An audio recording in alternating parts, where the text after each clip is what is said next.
నమస్కారం అండి. భర్తృహరి గారి నీతి శతకంలో నేడు 34వ పద్యము భావము వినిపిస్తున్నది మీ విజయభాస్కర్.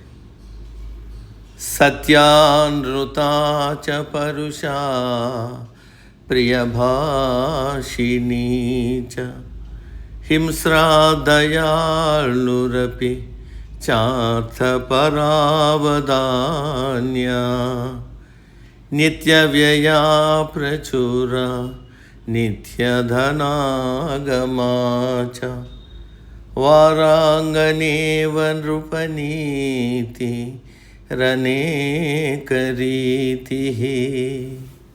తాత్పర్యం: రాజనీతి భోగము దాని వలె ఆయా సందర్భాలకు తగినట్లు సత్యాసత్యము గలదియు, నిష్ఠురత్వము కలదియు, ఇచ్చికములు పలుకునదియు, చంపునదియు, కనికరము కలదియు, ఎల్లప్పుడూ ఖర్చు పెట్టించుచు రాబడి గలదియు అయిన వారకాంత వంటిది.